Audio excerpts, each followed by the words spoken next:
The MLB All-Star Game. For more than 80 years, each league's best players face off in a showcase of the very best baseball has to offer. At least, that's the idea. But it seems like every year there are some really questionable picks.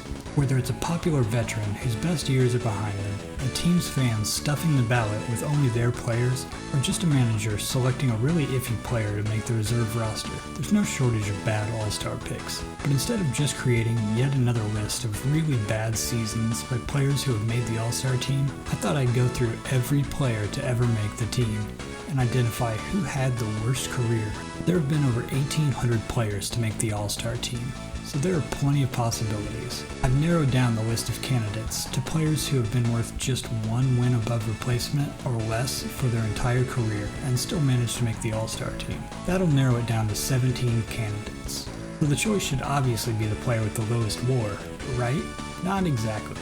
Joe DeMestri was worth -4 WAR over his career, but he also had an 11-year career and played 4 more seasons after making the All-Star team in 1957. I have a really hard time seeing anyone who stayed in the league for over a decade was the worst All-Star. Let's remove anyone who had over 1,000 plate appearances from consideration. If you had that many plate appearances, you hung around the league long enough to be safe. That leaves us with just 3 players. Frankie Zach had just 240 plate appearances over parts of 3 seasons. He made the All-Star team in 1944, his rookie year, despite only playing 87 games. But he wasn't even supposed to be there. I'm not even supposed to be here today! When Cincinnati's All-Star shortstop Eddie Miller was unable to attend due to injury, the National League found themselves missing a shortstop. And since the game was played at Forbes Field in Pittsburgh, Zach was selected since he was the Pirates shortstop and they wouldn't have to buy a train ticket to get him there. On to Don Leppert. He was a backup catcher who played in parts of 4 seasons and made the American League All-Star team in 1963. Both of these are pretty good candidates, but both would go on to play at least one more season after making the All-Star team, which is something you can't say about our final candidate, Brian LaHair.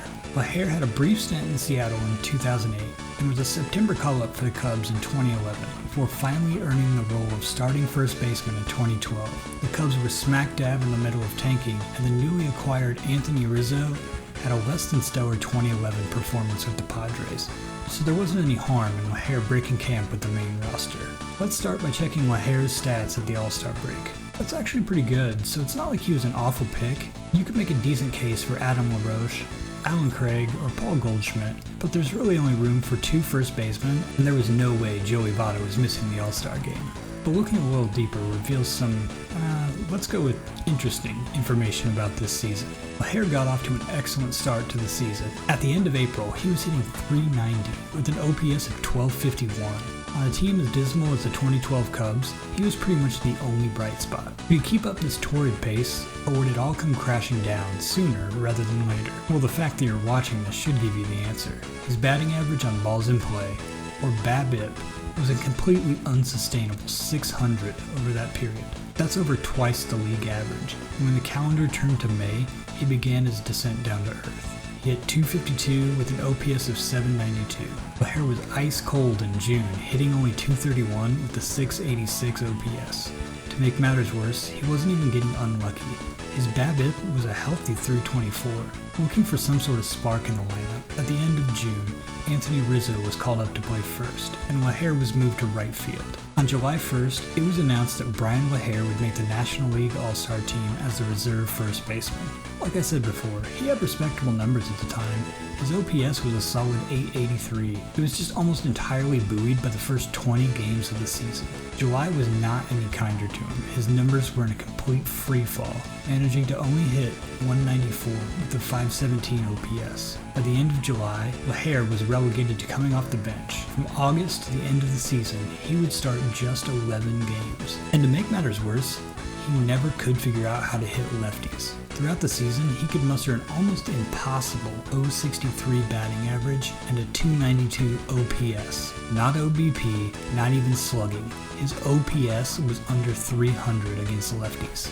That offseason, the Cubs made it official that LaHair didn't fit in the future of the organization by releasing it. He would go on to play a season in Japan and have a few brief stints in the minors, but he would never see the majors again. Okay, so I just said some less than flattering things, and I don't want to come off as too harsh. He made the early part of the season actually watchable, and I was genuinely happy when he made the All-Star team. He had a few really good seasons in AAA before 2012. He probably should have been a platoon player for a big league club for a few years before that. It's never fun saying someone is the worst at something, but when that something is making a Major League All-Star team, there's no shame in that.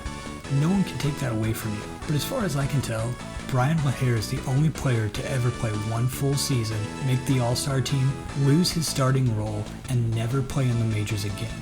For those reasons, Brian LaHair is my pick. Did I miss someone? Let me know what you think with a comment down below. And if you like this video, maybe click that like button.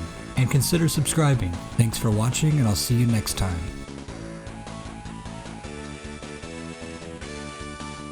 And if you can't get enough baseball hot takes, maybe follow me on Twitter at BingingBaseball. And I also have Instagram, because that's a thing. In the meantime, keep on binging baseball.